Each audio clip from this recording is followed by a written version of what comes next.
join me in giving a warm welcome to Dr. Lisa Herring, Superintendent of Atlanta Public Schools.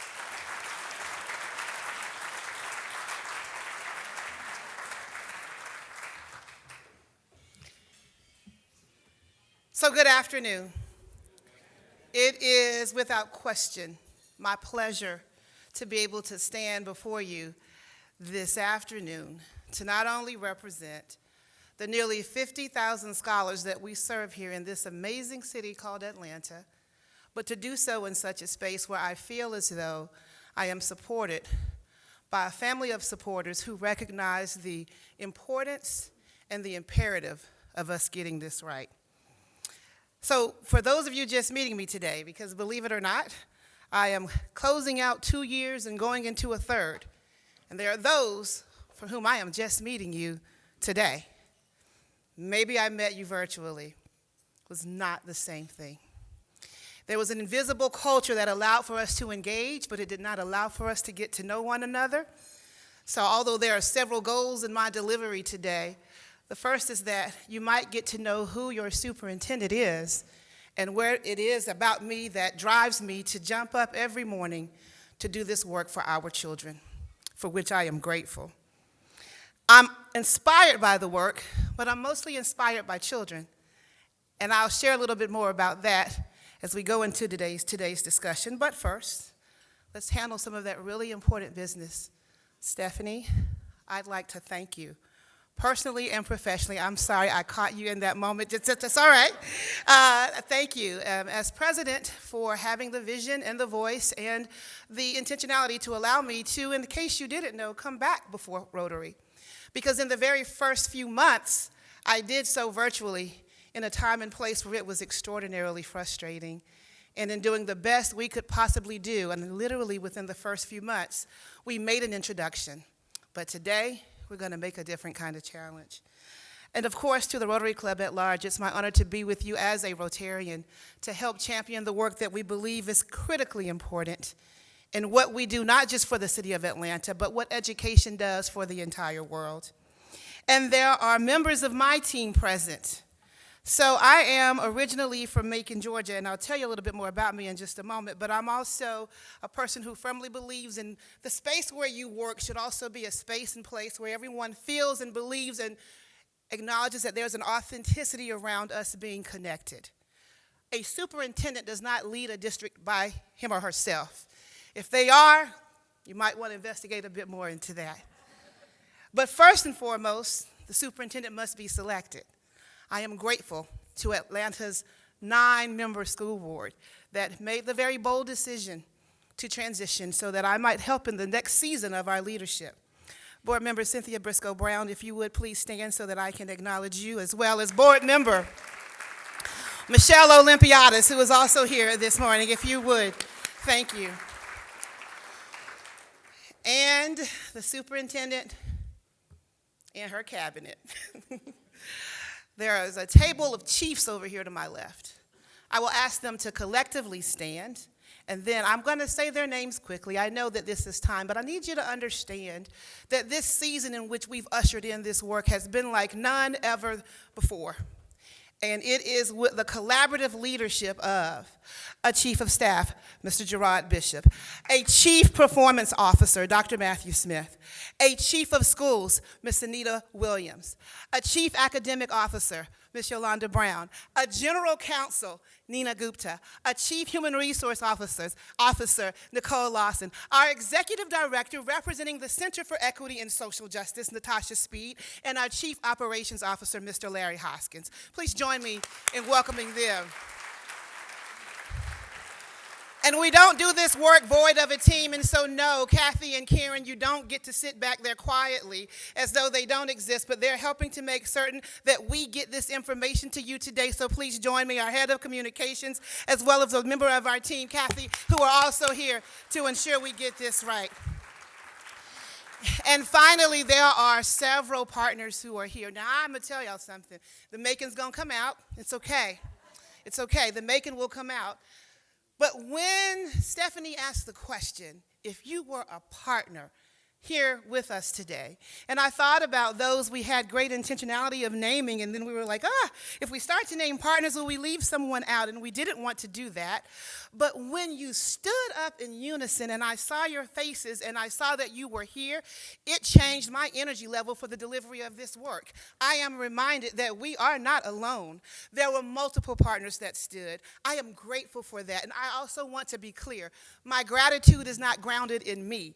I have to be the voice for our scholars. I am grateful for what you see that we must do to do this work.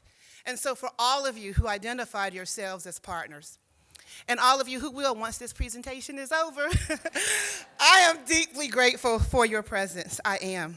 There's a twofold dynamic, and I shared it earlier. Today's presentation will be grounded with the opportunity to give you some concrete information about where we are.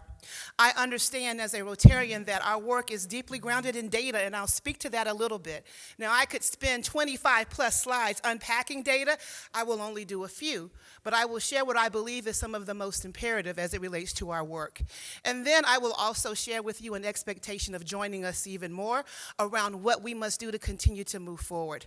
And I simply hope that along the way you'll know who Lisa Herring is a bit better, and you'll also understand why we believe this is the most important work that must be done in our global society. Born and raised Macon, Georgia, I told you that. As a matter of fact, as it relates to a little bit more about me, coming back to Atlanta was very much a homecoming. It was, and it was a homecoming because I came to the state that raised me and also the city that helped make me as a professional.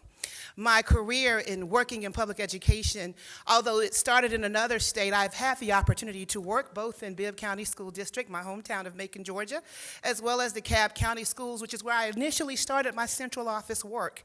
But my travel and the assignment has grown broadly.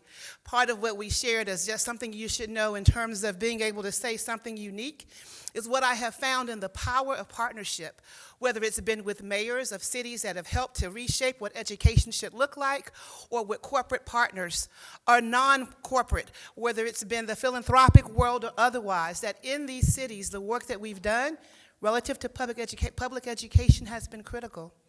I'm a mom. I've always been a single mom, but you know that word single is funny. Single, but with an entire village. My daughter is 25 years old, and she's a 2019 graduate of Spelman College as well.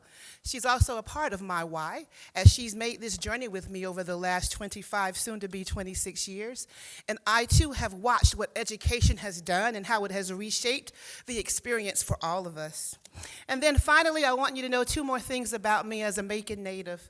I'm the proud daughter of a very recently deceased pastor, my father, Wallace B. Herring Sr., who died during the pandemic. So when we speak about the traumatization of that, you do not stand alone, as that's part of my own reality.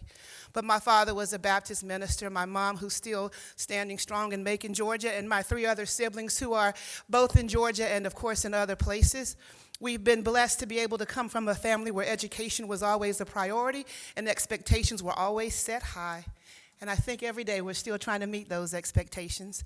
But isn't that why we set a high bar? And finally, I want you to know that I'm the granddaughter of a sharecropper, John Thomas Jordan Sr. from Eatonton, Georgia. And I tend to bring up Grandpa Jordan for several reasons, because in his lifetime, he went to school for 3 days. He shared that with all of us. Not only did he share that his experience was one in which school was only a 3-day option, but he also talked about the labor and the work that was his. But then he flipped that for us and said, now what I want you to understand is why education is so important. And in doing so, he has created an army of grandchildren who have been committed and convicted about the power of education and what it does. And if you know about me, that's why my passion is so critical, because I am a living testament of that.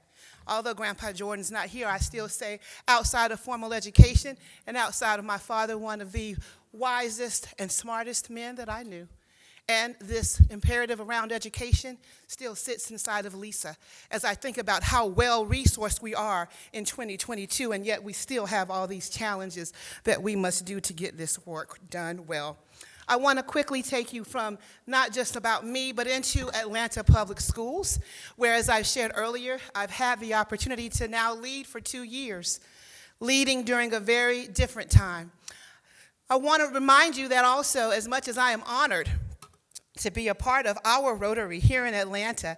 I had the great opportunity for the last 3 years while in Alabama serving as superintendent for Birmingham City Schools to also serve as a Rotarian, where the focus towards education was grounded in early learning initiatives as well as providing scholarships for students who would then leave Birmingham City Schools and receive $2,000 a year throughout the years of their college matriculation.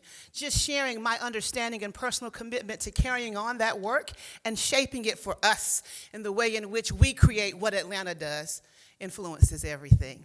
Finally, I do want you to stay connected, and in that space, we have found by virtue of our children and our teachers, and of course just the nature of our world, that social media is a necessary connection.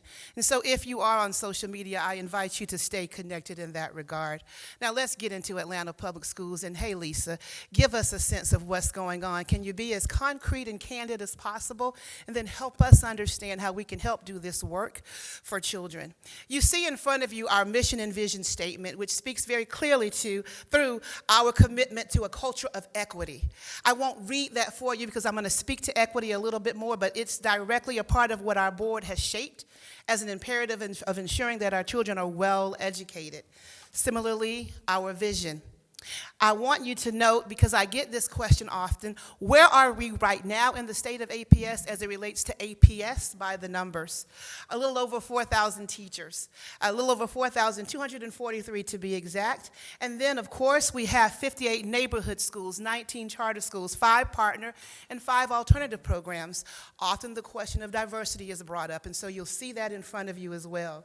2,666 graduates for the class of 2022, and I do want you to hear this, leaving with $164,211,193 in scholarships offered at the close of this academic year. That's right, Cynthia. That's an applause. A projection right now of an enrollment of about 48,702, and I want to be candid about that. There's a slight decline in enrollment for several reasons. We want to be able to name that during the pandemic, one of the largest groups of parents who elected to wait were those who were in pre-K and kindergarten because of the virtual connection. And it was been a part of disruption, but we're still excited about the opportunity to be able to see those numbers turn around. We'll keep moving from there. I also want to take a moment to acknowledge some of the things that this administration has been specifically focused on. And just like last week's presentation relative to our opportunity to channel equity and champion it head on, I believe we have another moral imperative in public education. Thus, the Center for Equity and Social Justice is the first component of how we've addressed that in Atlanta Public Schools. My administration created the division with a first-time ever Chief Equity and Social Justice Officer. Dr. Baker-Jones is unable to be with us here this afternoon, but I do want you to understand, well, what does that mean for public education? So what that essentially means is that we understand that in order for us to ensure that all students have what they need to be successful without taking anything more from any other student, we must equip them with all the necessary resources. By design, in doing so, all things must be looked at through the lens of equity, a division and a team that's kept us accountable to just that. I will share more about that as we continue to move forward. Beyond that, I want to also define it, because in our launching, the first interview question I got was, why is this equity thing so important? And I want to be clear, it is the quality of being just and fair regardless of economic, social, cultural, and human differences among and between persons. And in a space where we serve children, how dare we not think first around how we can approach things through the lens of equity? That being said, I realized after having worked across the country in different places and experiencing issues tied to social justice and having our children meet me on Trinity Avenue virtually with questions during the season in which I arrived around social justice concerns. Our middle and high school students, hello, Dr. Herring, we know you're new, but they asked for resources and support in the areas of social justice. And we've remained committed to that. Thus, our Center for Equity and Social Justice continues to evolve, but it has done an extraordinary amount of work pushing into classrooms, culturally responsive pedagogy, culturally relevant pedagogy. We look at facilities. Of course, we've always looked at that, but then looking at it through the lens of equity. How we do our weighted formula and how we ensure that schools have what they need, because we know that there are pockets of our community where there are students in schools that may have an abundance of resources, and those that we still struggle to ensure that beyond what we provide, they have what they need. So social justice continues to be a focus. As I continue to move in this space, I want to hit through some of the things that I recognize are most compelling in us being able to address this work. So what about our progress to date? The first 24 months, March, April, May 2020, many of us can pause and remember that second or third week in March where we thought, it's going to be a little interruption here. It'll pass. It didn't. I remember vividly, as a sitting superintendent, waiting to hear from the State Department, trying to make bold decisions around what our work needed to be, and then realizing before that semester ended that our scholars were not coming back. And you were either well prepared or poised, or you were not. And I'm also very mindful that our core business, I'll speak about that momentarily, is teaching and learning, but very quickly we had to put on a hat tied to public health and safety. And expertise was needed in spaces and ways like never before. So Dr. Herring, what has that meant? I'm grateful for the question early on relative to trauma and mental health and whether or not there was impact. Quite candidly, I'm surprised if there hasn't been for anyone, but I'm also committed to understanding what that means for children. So let's look at our data. I want to make certain that we're on the same page about the data shared. We utilize Georgia Milestones data. You should also know that over the course of the last 2 years, even the state had disruption in our ability to implement the test with fidelity. So as a district, the other thing that we have done with this administration in the last 2 years is to bring on 2 universal screeners that allow for us to be able to secure data around performance and proficiency for all of our students, regardless of where they attend school, so that we can have a sense of whether or not they are proficient in math or reading. Our first tool was for that and continues to be MAP, Measures of Academic Progress, utilized through NWEA, and then our BAS screener for emotional wellness. I want to emphasize this is unique to Atlanta Public Schools. MAP, not so much, because as a best practice, districts should be. We were not quite there, so I am proud of our implementation of MAP that gives us a sense throughout the year, beginning of the year, middle of the year, end of the year, as to how our students are performing. And then similarly with our BAS screener, it gives us a sense of emotional wellness. Now, test participation has varied, but with the current data that we have, I'd like to share with you our progress to date. So what you will see is a main takeaway. Overall, our district level results from spring school year 2022 show that more than 50% of our APS scholars are demonstrating levels of growth that are typical or greater than typical in both math and reading. Now the superintendent in me pauses and says, so that's 50% performing, but that's 50% not yet there. As the superintendent, I have to name that in the space in which we do this work. So that main takeaway is not a 50% positive so much as it is a 50% focus. As I continue to speak to that, the next thing I want to say relative to our data is to also acknowledge that the state has considered us resetting our baseline because it's no longer apples to apples. 2019 versus 2022 data is not necessarily comparing the same analysis, and so we've been working in a space that allows for us to be more intentional in that space. Moving on, and I'd also like to emphasize what we've done as an opportunity to recover from that, and that's our academic recovery plan. As I speak through this, and I want to be sensitive to time, we'll move through the work that we've done, but we've been doing it for a moment, how we've addressed disrupted learning. So we've started with the last 2 years of a Summer Academic Recovery Academy. Across the last 2 summers, all of the month of June, we've averaged 9,000 to 10,000 students, K-12, participating the entire month of June during our academic recovery. We also extended the time within the school day in such a way that 30 minutes of intervention or acceleration has become a part of our schedule so that we can push in where intervention is needed, thus the screeners that allow for us to identify how students are performing. And then finally, we recognize that that has to have a continuation. So we've not only done it for 2 years, we have another year of both the summer academic recovery, ongoing implementation, and we have a responsibility to pause, assess, and continue to do this progress monitoring along the way. As I continue to speak to that, I also want to highlight some specificity relative to performance. And so in our next slide, you'll see that we've been thoughtful about what do the numbers look like. I'll share with you that we've been very concerned around our opportunity to see how students have surpassed or have been able to get the interventions that they've needed for mental support. Two things I want to lift that continue to be critical in the work that we've done. Student participation for testing was interrupted primarily because parents elected to either do virtual learning or to have their children back in school. The state gave us grace in that regard. Of our students tested for our BAS screener, particularly tied to Stephanie's earlier question around mental health and wellness and emotional wellness, 26% of our scholars tested showed a greater need for intervention for mental health supports. We believe that that continues to be important.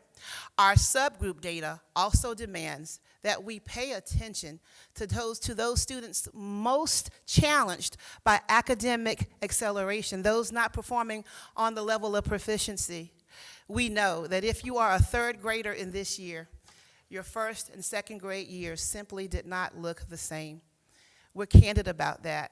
You know, it's an interesting weight in conversation because far too often, as we were in a time and season where we were all learning, there was such frustration and emotion and passion tied to making the heaviest decisions around being virtual or going face-to-face.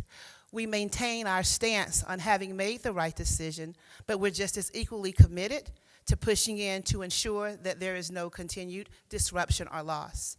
I say often that our core business is teaching and learning. Briefly mentioned earlier was our commitment to the Public Education Leadership Project. That's a framework for how we push in. Core business being teaching and learning, with at that very core, there is a focus on the student, the teacher, and instruction. And if that is our core business, then we have to make certain that all of the resources needed to ensure success are in place and strong. I want to then bring you to what we call in Atlanta Public Schools our APS 5. Next slide. You'll see on our next slide a framework for the Public Education Leadership Project framework that we embrace. Core business, teaching and learning, Harvard Business School and Harvard School of Education, where we've spent time and will continue to spend time figuring out our own problems of practice. But how do we ensure that there's success in that? Moving from that, I also want to identify what our work means in APS in this time period. So you see something called SOFG. Our board has adopted what I believe is a game changer in how school boards govern, student outcomes-focused governance. And essentially what that means is that we, by design, spend uninterrupted time discussing and being held accountable as an administration on academics and performance through goals and guardrails designed by our board and in conversation with me as the superintendent, where we take a deeper dive in data to identify our problems of practice. We then bring together principals to ensure that that is a safe and supported environment to look at data analytics. And then we also recognize that we're in a space where technology is a key driver for helping us get this right. Next slide, please. I want you to know that in APS, we're also very mindful of several emerging initiatives. The Atlanta Virtual Academy, also known as AVA, currently has approximately 700 students that are participating in this school year. That number was higher over the last 2 years. We expanded AVA primarily because we recognized the need to ensure that parents had the option to not only stay committed to APS, but to employ virtual learning as an experience. And I want to just name from this slide, although there are several, that our board most recently approved in this same space around how we've been impacted by mental health needs, a telehealth initiative that now allows for every student in APS K-12 with parental permission, once assessed and or identified for mental health needs and support, access to telehealth throughout the district. That implementation starts in this school year because we recognize the importance of that level of work, intervention, and ongoing commitment. Next slide, please. So I want to make certain that as we think about the time it takes to share a lot of information grounded in the work that is APS, that you are clear on what we need to do to get this right. I spoke early on of a village. Whether getting it right is grounded in an investment in early childhood and learning, whether it is what I heard when I was walking the room and I appreciated the way the question was framed, how do we ensure that as Atlanta, the city with great influence, that we've influenced our scholars when they leave to not only be able to select employment opportunities within our city, but that they might be well qualified in that space, that level of qualification, credentialed, certificated. Of course, knowing that their graduation rate is a critical component of that, and we are very proud in APS of having what has been now the highest graduation rate and still increasing in years, even given the interruption of a pandemic. So Dr. Herring, what can we do as Rotarians to ensure that we continue to pour and invest in that? So I want to move directly into then what is my ask of you, just given the time and attention that's needed to get this work right. If you didn't know, APS is 150 years old as of this year. Established in 1872, 150 years of educating, creating leaders who are legacy builders throughout. Just by show of hands, APS alum in this room, APS alum in this room, legacy builders. In our own space of being able to honor that, we've been very intentional around how we might continue to develop that. And by the way, we're celebrating with great intentionality the 150 by virtue of shaping a couple of asks. So our next slide. We want to ensure that in Atlanta Public Schools, in the event that you don't know, that every school has a corporate sponsor. So if I'm naming that, what you need to know is that as extraordinary as our city is and as powerful as the work that we've done collectively is in existence, every school in APS does not have a corporate partner. And why is that important? Because that's additional resources that are needed. That's additional support that gives schools the opportunity to have discretionary funding to whether they need to hire a literacy coach or pour into an activity that directly impacts students. Corporate sponsorship matters. In addition to that, outside of having additional corporate sponsors, and by the way, N equals 57. 57 corporate partners. That's the number that we are reaching for to increase and ensure that every school in APS has a corporate partner in a city called Atlanta, where there are more than enough partners to ensure that that happens. More than enough. The other component to that, as we go into our 150 years, is to build a broader opportunity to have resources for schools, particularly those that are without, that have enough to ensure that they can provide for students, whether it's the classroom teacher, whether it's, again, staffing, or whether it's a creative approach to education and innovation. That, too, we believe is a critical part of the work. In this first year of celebrating 150, we have a goal of raising $15 million, where the $15 million is specifically targeted to support schools. That goes to schools specifically, grounded in what we call our APS 5. Our APS 5, and I'll speak to that in just a moment. Next slide. I have also brought forward a clear expectation of needing to reimagine the future. In reimagining the future, we know that we have to think about school differently. If the pandemic did nothing else, it reminded us of the importance of that as well. In reimagining school, we've also established 5 clear indicators to get this work right. Next slide, please. Our APS 5 video should play in just a moment that will allow for you to see how we've taken time to focus on just that. Our APS 5 is grounded in 5 critical areas: data, teaching and learning, whole child intervention, signature programming, and personalized learning. Why those areas? Because they are measurable, because we believe they help build capacity for partners to see where they fit. It supports our district strategic plan and our mission and vision. Let me introduce you a little bit more to the APS 5. What is the APS 5? The APS 5 is our term for a specific group of methods we're using to improve results for all students. So, how did we come up with these 5 things? We asked ourselves, when it comes to education, what is getting in our way that we can do something about? What is a roadblock to progress that we can define and eliminate. Inequity was the answer. By the way, equity is the quality of being just and fair regardless of economic, social, cultural, and human differences among and between persons.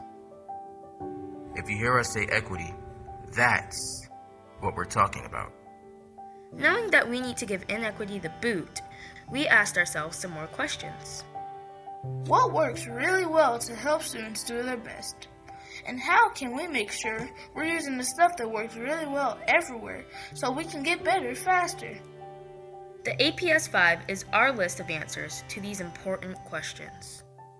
Atlanta, just like school systems all across the country, has pockets of greatness and examples of excellence everywhere. And now, we are focusing on 5 measurable methods we already know work great.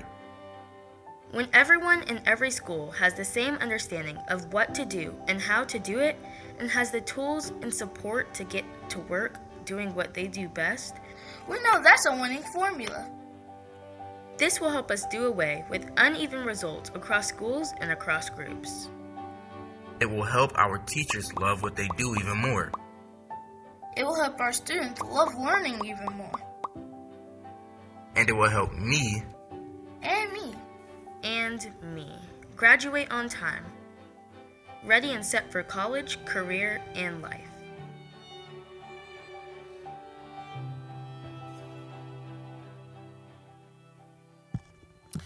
So our APS 5 is the opportunity for you to be able to connect and fit in, whether it is an opportunity to be able to impact our data of performance or the whole child intervention, or even our work with personalized learning. We recognize that we cannot do it alone. The last slide gives you an opportunity to partner with us in real time. If you take a moment and you capture that QR code, you are saying you're curious. You give us your information. And from there, we are excited about building an even greater partnership to change the life and the trajectory of every child that is representative of the city of Atlanta. And as Atlanta's superintendent and a part of our greater Atlanta family, I am convinced not only will we do it, but we will do it together. Thank you.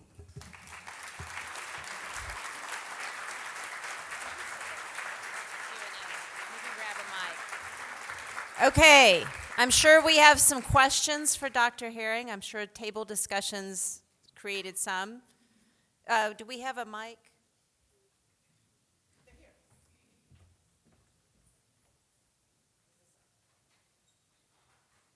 Okay, Peter.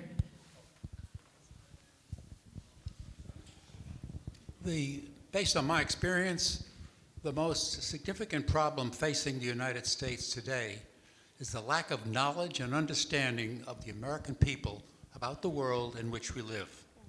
This is directly related to the fact that for a generation or more, we have neglected the study of social studies, which is not just encourages history and economics, the traditional arts subjects, but international issues as well. This has been going on for a protracted period of time. The result is that tests, studies done in recent years by the Council on Foreign Relations, National Geographic, indicate that graduates of our high schools and our colleges have little knowledge and understanding of these issues. The problem is, where do we begin to change all of this? And at this particular point, the facts are related to that our assets are going into, and this is critical, into a STEAM curriculum. This is we have now for decades emphasized science, technology, engineering, math, now the arts. But the most critical issue right now is to pair our classroom social studies teachers with the material to impart this kind of information and knowledge to them. Is there any sign on the horizon for you that this change is taking place? So let me appreciate the question and just speak to it very quickly. One of the areas of the APS 5 is curriculum and instruction. So this allows for us to be intentional around looking at not only what we teach, but how we teach it and why. Our Center for Equity and Social Justice, in partnership with academics, in partnership with the opportunity to revisit not just social studies, but all areas of teaching and learning, is where I would immediately name we have an opportunity to reimagine. In our performance division, we've also created a division that is specifically tied to innovation and redesign for schools in partnership with principals and teachers. We know students need to not only see themselves in their curriculum, but we have to speak to the broader world. Aside from the standards-driven instruction that we get as a guide from the state, there's always flexibility to do more. We had an earlier conversation, so I invite where if there are other opportunities to assess more specific and relevant curriculum, we can do that. And again, it ties to one of our pillars within the APS 5, which is teaching and learning or curriculum and instruction. Yes. Speak to the problem of the teacher shortage and what APS is doing about filling open slots. That's my pleasure. Just a couple of weeks ago, CNN called for us to do an interview relative to this teacher shortage, and very respectfully passed because our numbers were not as high. But let me say this, for the past 7 years, APS has maintained a start of the school year teacher shortage with less than 10 teachers, if that. This year, we started with a teacher shortage of about 41. That may not seem like, so it either falls in one of two ways. There are districts in the greater Atlanta area that had a teacher shortage of well over 200 plus. That's not been our reality. We have been very intentional around retention as well as aggressive recruitment that starts before the middle of the school year. In addition to that, we work to incentivize our teachers, and we've spent this past year developing wellness efforts. We recognize that as much as our children have been traumatized, the adults have as well, and in partnership with Emory, across our cluster, we provided beyond EAP another cohort of mental health supports. I think that those are factors that help. But to be specific, 41, that was our teacher vacancy at the start of this school year, higher than normal, 10 or less, but significantly lower than what was in the greater metro area. Kevin? Dr. Herring, thanks for being with us today. You talked about one of your goals being to have a corporate partner for all 57 schools. This also builds on our table topic. Can you tell us a little bit more about what you would specifically expect of a corporate partner in each of your schools? Absolutely. So let me name some of what I would say are some flagship partnerships. With both the Whitehead and Whitefoot Foundation and in partnership with the Rollins School, we recently were able to secure, and this is in grant funding, but $2.5 million to help address literacy for grades K through 3. We recognize that that's an ongoing imperative. Delta is a corporate partner. Approximately $900,000 over the course of the past year have been contributed towards both Dobson and Humphreys Elementary. So those dollars not only help with potential staffing, but other resources at the principals' and teachers' discretion to go above and beyond what they might need. Now, some of our clusters simply have pockets of the community that have more resources than others, so it fills that gap. Additionally, workforce development and partnership opportunities. Our children simply need to be able to be met at a space of interest, but the other truth is we need to figure out how do we compensate even that learning experience when they have apprenticeships or internships. That too lies an opportunity. And finally, we've been reimagining school. I can tell you that we have approximately 28 principals who, through this effort in personalized learning, want to make certain that schools look like the workforce of the future. Partners can help redefine that in a space where that is across the district as well. Those are very specific examples, and if you too are driven by metrics, then our performance data that's grounded in student proficiency for math and reading, we help to align that work in addition to our graduation rate, because at the end of the day, we want to support them, but we want them to be successful, and if we can keep them, that too will help. I hope that those examples. And Dr. Herring, didn't you also share that Delta uses a lot of its employees to help support the school? So let's talk about that. Thank you, Stephanie. Yes. Our reading buddies with Delta is really where you see that type of partnership flourish. So we still have a tremendous need for mentors. And if you can imagine 2 years of not having social interface like we're used to, now more than ever before, partnership can still be identified in that space where adult mentors or reading buddies or math buddies exist in such a way that it helps to improve our performance, but it also pushes in on the social element of need. Yes, sir. I would like to say thank you very much. I have two granddaughters of Virginia Highlands. Oh, and they are beautiful. Virginia Highlands, yes, Morningside. yes. Thank you for allowing us to I just want to educate. say thank you. Yes, sir. No question. Thank you. I appreciate that. That was just gratitude. That is Thank you. probably a first. We will take all the gratitude that we can get. Yes. There's a question at the table over here. By the way, this is Dr. Herring's assistant, O'Brien Spann, who is graciously carrying the mic around for us today. Thank you. I'd like you to speak to what are you doing about children on the pre-K level so that when they get to APS, they are ready to learn. I run a nonprofit that provides after-school program at affordable housing communities, and we're just seeing with these youngest children things that we've never seen before, and we're struggling with how to bridge that gap for the most young of our children. So I want to say several things, and I'll be thoughtful in that, but just also being a part of Packed and Gears. I was getting, you saw I looked right over at you, Stephanie, right? But we recognize that that is critically important. So I mentioned earlier the Whitehead-Whiteford partnership, where we're looking at pouring into literacy, investing in literacy, development with literacy and justice for all. But you're really hitting in on, and when you said you're seeing things, I know it's not just the learning space, it's the social emotional space. It's the being able to interact. It's the coming in at the very beginning with deficits. We recognize that we must partner and invest well in that. Our mayor has spoken to the city's own investment in that. APS will be a lead partner in that space, but we're looking at several things. First and foremost, our ability to ensure that we have quality teachers in our pre-K classrooms. Secondly, this is unique because just like all of the other bodies of work, we need parental support and teaching and engagement for the parents of our children who are perhaps the most vulnerable.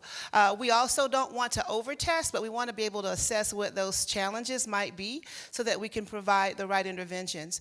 We recognize always that more early learning classrooms, there lies the difference maker. And so we are thoughtful about how might we continue to grow that in APS. And if I can flip that into the partnership discussion, this is where continued conversation is an imperative, and it's where we can co-create together. So I would welcome even more, but just first top of mind things tied to that, investing in teacher quality, pushing into households, and expanding classroom space so that we can serve even more. Those are some of the most significant best practices that come to mind for me. Well, please join me in thanking Dr. Lisa Herring. I'm sure that she and her team will be here for a few more minutes if you have any questions. And please do not forget to sign up for September 12th. That's our Rotary on the Road at Truist for a behind-the-scenes look at the Braves. Thank you.